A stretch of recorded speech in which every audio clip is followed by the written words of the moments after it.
Assalamualaikum warahmatullahi wabarakatuh. Halo guys, kembali lagi bersama saya Bobby Herrera. Kita akan kembali mengomentari video dari Pahit yang judul Ustadz Kenama tidak ada itu satu orang dipaku ditelanjangi. Kita akan langsung tonton videonya, habis itu akan kita komentari guys. Teman, berjumpa lagi dengan saya Brother Phil. Kembali kita akan menanggapi pernyataan Bang Kay dan Aristo. Sekali lagi nama saya Kainama, saya biasa dipanggil Kay. Kedua badut ini memang sangat lucu ketika mulai lompat pagar dengan nyomot ayat kitab suci orang dan nafsir seenak kudelnya. Seperti biasa, kalau Saya mau komentar dulu ya. Saya selalu sampaikan ulang-ulang di video saya bahwa kita itu tidak pernah ya menafsirkan senaudel. Metodologi kita adalah dengan menggunakan pemahaman bahasa yang baik dan benar.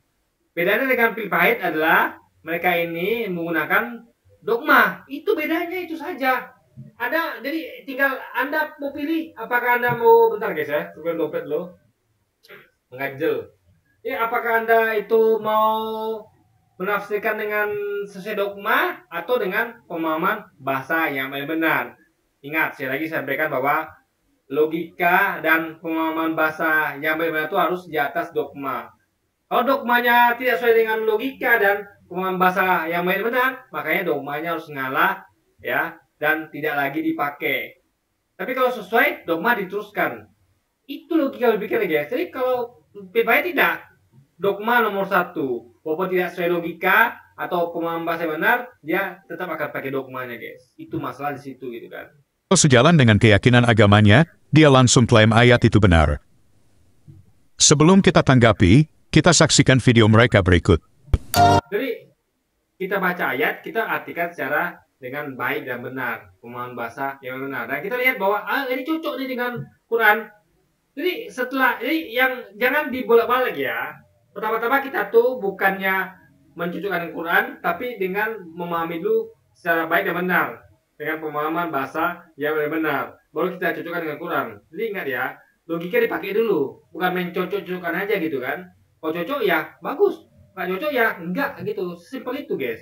Jangan ada sesuatu yang cocok Anda katakan tidak cocok, dan sesuatu yang tidak cocok Anda katakan cocok. Itu di situ masalahnya. Kalau kita tidak, kita kalau cocok kita katakan cocok, nggak cocok ya kita katakan tidak cocok guys.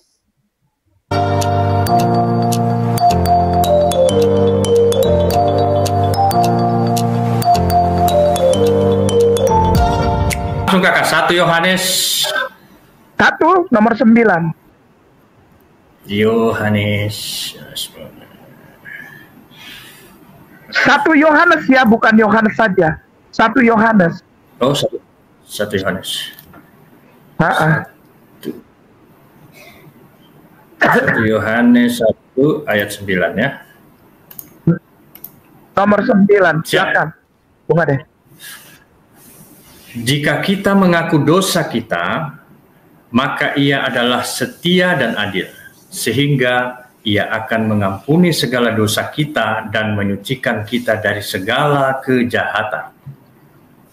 Jadi ini adalah bukti bahwa kita tuh harus mengaku dosa kita, baru kita tuh diampuni.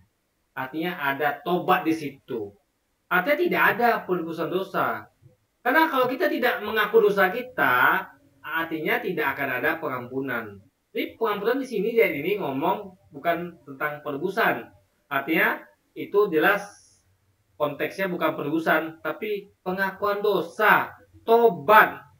Ini sesuai dengan ajaran Islam bahwa kita tuh harus tobat dulu, mengakui dosa dan janji nggak ngulangi lagi. Baru dosa kita itu akan diampuni, guys. Ini sama saja sebenarnya gitu. Ini mereka sekali lagi ya, karena terpaku sama dogma, mereka katakan dosa ditebus oleh Yesus. Ini nggak masuk akal, guys. Karena ayatnya ada yang ngomong begini gitu kan. Syukran. Pemirsa di screenshot. Semua dosa yang dipercaya umat Kristen, dosa turunan kah, dosa waris kah, dosa apalah, semua dosa waris, dosa perbuatan sekarang, semua diampuni kalau kita mengaku. Dan logikanya tidak mungkin ada dosa waris.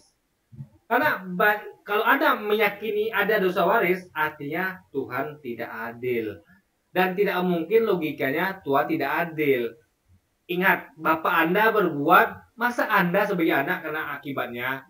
Saya bunuh orang, ya anak saya jangan dibawa-bawa. Hukum saya, kan begitu.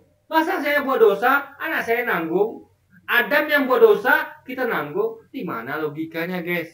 Ya. Tidak mungkin Tuhan melakukan sesuatu yang tidak menghukum kita yang kita tidak pernah melakukannya, nggak mungkin. Itu nggak logis, guys. Ya, nggak dapat disetujui dengan logika itu. Orang yang berbuat dia yang tanggung jawab. Apa Anda mau Anda berbuat, anak Anda yang kena akibatnya? Kan tidak bisa begitu. Anda yang mencuri, ya anak Anda jangan dihukum, Anda dihukum. Begitu logikanya, guys. Jika kita mengakui di hadapan Dia dan bertobat, ini membenarkan Al-Quranul Karim dan Islam. Apa itu? Taubatan apa Bung Ade? Taubatan nasuha. Taubatan itu. nasuha. Geser ke bawah pelan-pelan Bung Ade. Geser ke bawah pelan-pelan. Geser ke bawah pelan-pelan. Nanti baca TL. Silakan Bung Ade. Ke atas. Jikalau kita mengaku segala dosa kita, maka Allah itu setia dan adil, sehingga Adil. Buktinya apa? Dia akan mengampuni dosa yang orang itu perbuat, bukan dosa yang orang lain perbuat. Kalau Anda yang membuat dosa, ya Anda minta ampun. Jangan orang buat dosa, Anda minta ampun. Itu berarti Tuhan tidak adil. Maka saya katakan bahwa Tuhan itu adil. Ini buktinya. Jadi ngomong tentang keadilan berarti kita bertanggung jawab atas dosa masing-masing. Sangat tidak adil kalau kita bertanggung jawab atas dosa yang lain. Dosa bapak kita tanggung, itu nggak adil. Di sini Tuhan itu syaratnya adil. Jadi itu bukan kita yang buat syarat itu. Adanya ada. Bahwa Tuhan itu adil sehingga dosa itu ditanggung masing-masing. Ada tinggal minta ampun, mengakui dosa. Tuhan akan mengampuni, guys. Ia mengampuni segala dosa kita dan menyucikan kita daripada segala kejahatan. Allah setia dan adil, Rahman wa Rahim, Ghafur. Buktinya ingat ya, adil berhubungan dengan siapa yang buat dosa dia nanggung, tanggung jawab. Bukan orang lain yang tanggung jawab. Itu bukti Tuhan adil. Makanya dihubungkan antara keadilan Tuhan dengan bertanggung jawab mengaku dosa pribadi, guys. Itu logika pikirnya. Jadi kalau dogma Kristen nggak beda. Maka saya katakan ayatnya ngomong begini dan artinya begitu, memang begitu artinya dipelintir dengan dogma. Dogmanya beda. Bahwa Tuhan dogmanya lah meskipun tidak ngomong Tuhan tidak adil, tapi dengan mengatakan bahwa dosa Adam kita nanggung, itu berarti buktinya Tuhan tidak adil. Jadi secara nggak sadar mereka telah mengatakan Tuhan tidak adil karena yang nebus dosa kita adalah Yesus, yang nanggung dosa Adam adalah kita. Itu nggak adil. Sementara ayatnya bilang apa? Tuhan itu adil, mengampuni dosa yang diperbuat masing-masing. Artinya ada perbedaan antara isi Alkitabnya dengan dogma. Dogma itu harus dibuang. Karena beda dengan Alkitabnya, guys. Di situ logikanya. Saya sampaikan kan, terbukti. Sekali lagi terbukti, guys. Antara isi kitab sucinya berbeda dengan dogma yang mereka yakini selama ini. Mereka tidak akan tahu kalau mereka tidak pernah berpikir kritis gitu kan, tentunya. Rahim. Ya Jabbar ya Mutakabbir. Allah itu maha besar, maha segala dan maha pengampun. Maha kasih dan maha sayang. Ya. Tidak ada itu dosa waris satu orang benar harus dipaku itu. Ditelanjangi. Nggak ada. Tidak ada. Ya. Itu ya, sudah. Stop. Halo teman-teman. Karena kalau Anda meyakini itu, artinya ya, ini ayat bertentangan dengan keyakinan dogma Anda. Artinya ada yang salah dengan antara keduanya. Dan nggak mungkin ayat Anda salah. Pasti dogma Anda salah. Nggak mungkin. Kalau Anda meyakini dogma Anda benar, berarti pastilah ayatnya salah. Nah, logika kita harusnya yang ayat yang benar. dogmanya salah gitu. Karena orang tentu bisa salah dalam menafsirkan ayat, bisa terjadi. Contohnya kalian, makanya dogma kalian itu beda dengan ayat Alkitab kalian sendiri, guys. Dosa waris, dosa perbuatan sekarang, semua diampuni kalau kita mengaku. Jika kita mengakui di hadapan Dia dan bertobat, ini membenarkan Al-Quranul Karim dan Islam. Apa itu? Taubatan apa Bung Ade? Taubatan nasuha. Taubatan itu. nasuha. Geser ke bawah pelan-pelan Bung Ade. Geser ke bawah pelan-pelan. Geser ke bawah pelan-pelan. Nanti baca TL. Silakan Bung Ade. Ke atas. Jikalau kita mengaku segala dosa kita, maka Allah itu setia dan adil, sehingga Ia mengampuni segala dosa kita dan menyucikan kita daripada segala kejahatan. Allah setia dan adil, Rahman wa Rahim, Ghafurur Rahim, Ya Jabbar ya Mutakabbir. Allah itu maha besar, maha segala dan maha pengampun, maha kasih dan maha sayang. Ya, tidak ada itu dosa waris satu orang benar harus dipaku itu, ditelanjangi. Nggak ada, tidak ada. Ya, itu ya sudah. Stop. Kita sudah saksikan bersama bagaimana Bangke menyuruh babysitternya Aristo untuk membuka 1 Yohanes 1 ayat 9. Setelah sang babysitter membaca ayat itu, Bangke langsung mengatakan, Babysitter apaan itu kan? Makanya saya katakan Philippine ini bisa bedakan antara teman atau murid dengan babysitter. Makanya error nih guys, Philippine ini guys, ya kan? Terbukti kemarin itu dia pernah nggak bisa bedakan antara orang nggak tahu dengan orang yang lupa, atau orang yang sekolah dengan orang yang nggak tamat S3, nggak bisa dibedakan itu kan. Orang yang belajar dengan orang nggak belajar nggak bisa juga dibedakan gitu. Orang cerdas atau orang yang berpikir kritis dengan orang yang tidak cerdas ya nggak bisa bedakan. Itu kacau guys, ya kan. bahwa ayat itu membuktikan bahwa tidak perlu Yesus mati di salib untuk menebus manusia dari dosa. Inilah akibatnya main comot-comot ayat. Dia pikir Alkitab itu diturunkan per ayat. Gini guys ya, kita akan setiap ayat itu bermakna, bukan masalah comot-comotnya gitu. Intinya ayat apapun yang ambil itu harusnya tidak boleh ada kontradiksi dengan dogma. Itu logikanya. Kan dogma itu dibentuk dari rangkaian ayat. Ngerti nggak? Contoh, ada rangkaian peraturan di tempat kerja. Nggak boleh terlambat, nggak boleh makan minum lagi kerja, nggak boleh tidur lagi kerja, nggak boleh merokok, nggak boleh ini itu. Nah, dibuatlah kesimpulan. Nah, isi keputusan itu nggak boleh bertentangan dengan isi peraturan. Gitu loh. Dengan satu pun isi peraturan nggak boleh bertentangan. Nah, kalau ini kan dogmanya bertentangan dengan yang tertulis. Jadi satu ayat pun itu bermakna, berarti. Yang Anda hilangkan makna satu ayat itu jangan seperti jadian gitu. Demi dogma, jangan. Dogma itu tidak boleh berbenturan dengan satu ayat pun, nggak boleh. Jadi nggak ada masalah comot ayat. Karena ayat itu harus diambil dan dipertentangkan dengan dogma. Untuk mengecek apakah dogma itu sesuai dengan ayat Alkitab. Gitu guys. Dogma itu harusnya dibuat berdasarkan dengan ayat Alkitab. Ayat manapun itu. Mau ada ambil ayat berapa itu harusnya cocok dan tidak ada pertentangan. Tapi kalau ada pertentangan artinya dogmanya yang salah. Ya. Karena ada pertentangan. Itu logikanya guys. Padahal kalau kita mundur satu ayat ke belakang, sangat jelas ada hubungannya dengan salib. Mari kita buka 1 Yohanes 1 ayat 7. Tetapi jika kita hidup di dalam terang sama seperti Dia ada di dalam terang, maka kita beroleh persekutuan seorang dengan yang lain, dan darah Yesus, Anaknya itu, menyucikan kita daripada segala dosa. Nah, ini bukan kata-kata Yesus, sekali lagi ya. Ini bukan kata-kata Yesus. Artinya ini bukan Injil. Artinya ini tidak resmi. Ya. Yang resmi adalah perkataan Yesus. Dan kalau kita mau jujur, ini berarti bertentangan dengan ayat tadi. Tadi mengatakan Tuhan itu adil. Di sini Tuhan tidak adil. Anda mau pilih mana? Gitu loh. Makanya gunanya comot ayat itu adalah untuk membuktikan ini ayatnya pertama sesuai dogma apa tidak. Atau bahkan ayat itu sesuai nggak dengan ayat lainnya.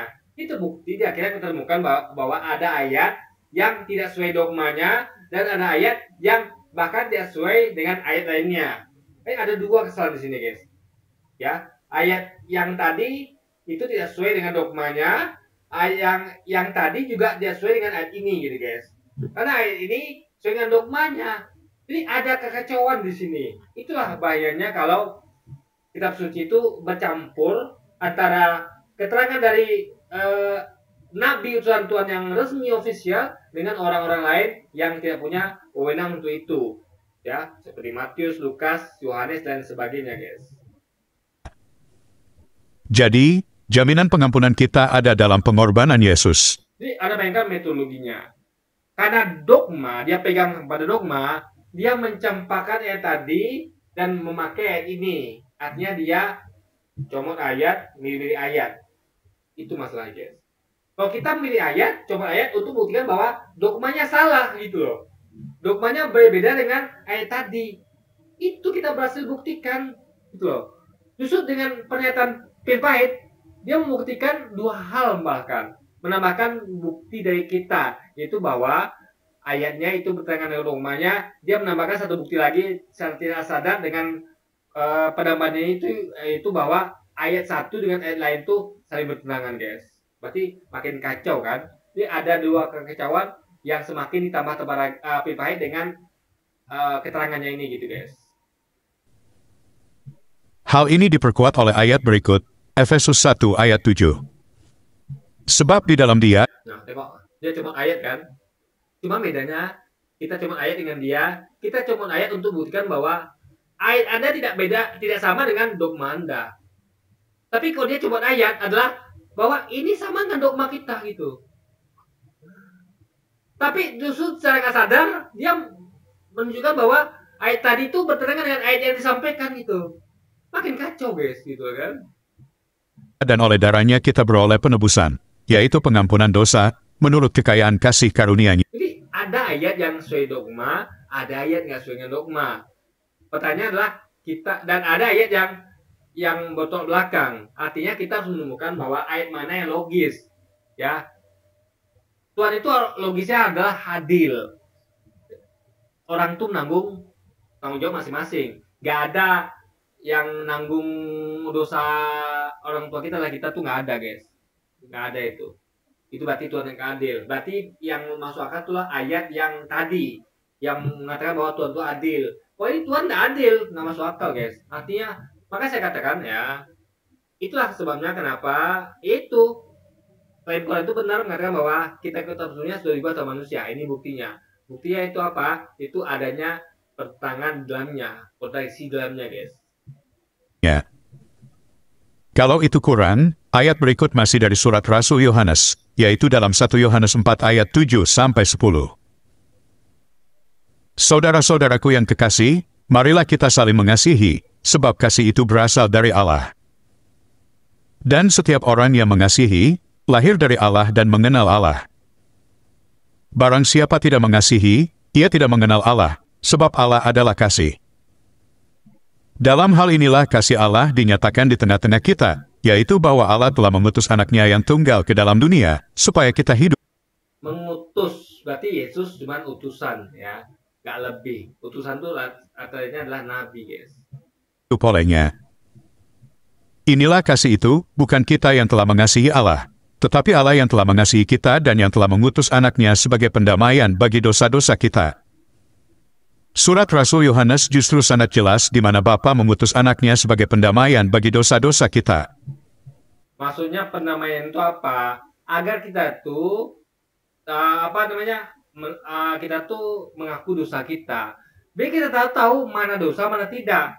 Jadi Yesus turun untuk menyampaikan hukum Tuhan. Biar manusia tahu apa yang halal, mana yang haram. Makanya saya katakan bahwa ini haram, ini boleh, ini boleh. Kalau tidak datang Yesus, kita nggak tahu. Oh, ternyata babi haram. Oh, ternyata ini haram, itu haram. Itu tahu dari mana? Dari nabi itu. Karena dia yang resmi. Itu guys. Jadi menamai kita dosa kita maksudnya adalah kita tuh tahu mana dosa sehingga kita bisa menghindarinya gitu guys. Kita tidak terus berkonflik dengan dosa kita. Artinya kita tidak perlu untuk terus terjerumus dalam dosa. Karena kita sudah tahu mana yang dosa, mana yang tidak gitu kan. Dan informasi yang dibagikan oleh nabi-nabi utusannya termasuk Yesus guys. Justru apa yang dilakukan bangkai sedang menggenapi pernyataan dalam 1 Yohanes 2 ayat 22. Siapakah pendusta itu? Bukankah dia yang menyangkal bahwa Yesus adalah Kristus? Dia itu adalah antikristus, yaitu dia yang menyangkal baik Bapa maupun Anak. Nah, ini poinnya ya. Ini ayat ngomong tentang menyangkal posisi Bapa maupun Anak. Berarti ada dua oknum di sini. Bapa dan Anak. Bapa sebagai apa? Sebagai Tuhan. Anak sebagai apa? Sebagai utusan. Tuhan yang mengutus, Bapa yang mengutus, Anak yang diutus. Dua posisi, dua oknum. Bukan satu oknum, guys. Jadi kalau Anda menyangkal bahwa Yesus dan Bapa adalah dua oknum, kan ini menyangkal baik Bapa maupun Anak. Artinya dua oknum di situ. Anda menyangkal itu kan? Anda menyangkal satu oknum. Pada posisi Yesus jelas adalah utusan. Anak itu utusan. Bapa mengutus. Itu Anda sangkal. Kita tidak pernah menyangkal. Artinya Anda adalah antikristus. Anda menyangkal baik Bapa maupun Anak. Anda kan Bapa itu Tuhan, Yesus juga Tuhan. Itu salah. Bapa yang mengutus, Yesus yang diutus. Artinya Bapa Tuhan, Yesus adalah Nabi. Itu baru bukan antikristus. Tapi kalau Anda jelas, jadi antikristusnya adalah untuk Anda sendiri. Dan dipukul oleh ayat lain yang mengatakan bahwa waspadalah terhadap nabi-nabi palsu. Mereka datang kepadamu menyamar seperti domba. Sesungguhnya mereka segala buas. Jadi nabi palsu itu adalah mereka yang datang menyamar si domba, alias mereka pura-pura sebagai pengikut Yesus. Siapa mereka? Ya kalian sendiri. Nggak ada hubungan sama umat Nabi Muhammad. Karena kami tidak pernah berpura-pura nyamar si domba, nggak pernah. Bahkan kalian labeli kami sebagai onta kan, atau atau kada gurun. Domba itu kalian. Artinya dari kalian sendiri. Yesus ingatkan itu kita hidup bahwa setelah terhadap nabi-nabi palsu. Dia akan datang kepada kalian menyamar si domba, alias pura-pura sebagai sama kayak kalian, domba, sama-sama domba gitu guys. Nah, itu antikristus itu. Dan ayat lain ngomong gini ya. Antikristus adalah orang yang tidak mengakui Yesus telah datang sebagai manusia. Itu antikristus. Anda menyangkal Yesus telah datang sebagai manusia karena meyakini Yesus adalah Tuhan. Ngerti nggak? Kita justru mengakui Yesus telah datang sebagai manusia karena dia memang manusia. Orang yang datang sebagai manusia artinya dia memang manusia. Maka kita yakini itu. Kalian kan tidak. Kalian meyakini Yesus telah datang sebagai Tuhan karena dia akan Tuhan kan. Artinya kalianlah antikristus itu. Ya, Yesus sudah ingatkan itu sejak dia datang, sudah diperingatin dia. Ya, mereka datang kepadamu dan menyamar si domba. Jadi mereka itu bukan kadal gurun. Bukan. Mereka tidak menyamar seperti kadal gurun atau seperti onta, tapi menyamar seperti domba. Artinya dari kalangan kalian sendiri. Dan itu ada yang jujur ya. Saya waktu itu pernah debat dengan seorang Katolik. Dia inbox saya karena ini bagi dia sensitif. Dia bilang setuju dengan pendapat saya mengatakan bahwa antikristus adalah dari kalangan kalian sendiri. Apa dia bilang? Dia meyakini antikristus itu adalah orang-orang Kristen Protestan karena mereka itu menolak imannya Katolik. Dia jujur. Saya hargai kejujurannya. Walaupun sebenarnya dia masuk juga di bagian antikristus itu. Kenapa? Karena dia menyangkal baik Bapa maupun Anak. Dia menyangkal keduanya dalam artian dia menyamakan posisinya. Itu menyangkal posisi Bapa dan contoh gini. Bapak saya adalah ini, saya ini. Ada posisi. Kita sangkal dua-duanya. Dengan mengatakan bahwa enggak itu satu. Enggak, dia ada dua loh guys. Itu lebih berpikirnya kan, bukan satu, dua. Seperti yang kita tahu bersama, bahwa keyakinan bangkai menyangkal Anak dan juga menyangkal Bapa. Kita tidak pernah menyangkal Anak dan Bapa. Kita menerima keduanya dengan posisi masing-masing. Kita menerima Bapa sebagai Tuhan dan menerima Anak sebagai utusan. Kita menerima. Kalian yang menyangkal Bapa itu kalian adalah yang mengutus, Anak diutus, dan sangkal dengan mengatakan bahwa Bapa itu Tuhan, alias Bapa itu sekaligus yang mengutus dan diutus. Padahal itu adalah dua oknum, Bapa dan Anak, bukan satu oknum sekali lagi ya. Jadi sesuai dengan ayat ini, Bangkai dan Aristo adalah pendusta dan antikristus. Salah. Yang pendusta dan antikristus adalah dari kalangan kalian sendiri, yaitu kalian sendiri. Jadi pengikut Yesus awal itu adalah orang yang menginginkan Yesus bahwa akan datangnya antikristus, yaitu nabi palsu yang menyamar si domba, yaitu kalian, guys. Itu sudah mengingat Yesus pada pengikut yang mengikutinya di awal-awal dia datang gitu, guys. Jadi, dengan mengutip ayat dalam surat Rasul Yohanes, Bangkai sedang menggali kuburannya sendiri. Justru Anda yang sedang menggali kuburan Anda sendiri. Dengan Anda menyampaikan informasi ini, artinya Anda sedang membuka fakta, bukti bahwa bukan hanya ayat Anda bertentangan dengan dokumen Anda seperti yang disampaikan Bangkai, tapi juga ayat Anda juga saling kontradiksi antara satu dengan yang lain, guys. Justru Anda yang sedang menggali kuburan Anda sendiri. Kalau tidak ngasih informasi ini, kita tidak akan tahu gitu kan. Tidak hanya itu. Bagi Muslim yang bangga dengan Yohanes 17 ayat 3, ia mengatakan, inilah hidup yang kekal itu, yaitu bahwa mereka mengenal Engkau, satu-satunya Allah yang benar, dan mengenal Yesus Kristus yang telah Engkau utus. Nah ini pengakuan menerima dua oknum, bukan satu ini. Yaitu satu-satunya Allah yang benar, yaitu Engkau. Ingat ya, satu-satunya. Berarti tidak ada yang kedua, ketiga. Karena mereka mengakui ada yang kedua, yaitu Yesus, ada yang ketiga, Roh Kudus. Ini satu-satunya. Berarti kalau Engkau satu-satunya Allah yang benar, berarti Yesus yang bilang Engkau itu, berarti itu bukan Engkau. Ngerti? Ya. Berarti Allah yang salah gitu. Allah cuma satu yang benar, yaitu Allah Bapa, Engkau. Allah Anak, Allah Kudus itu salah, Allah yang salah, guys. Karena ngomongnya adalah satu-satunya. Ya, berarti nggak ada yang kedua, nggak ada yang ketiga, guys. Ya, itu loh gue pikirnya sesimpel itu gitu kan.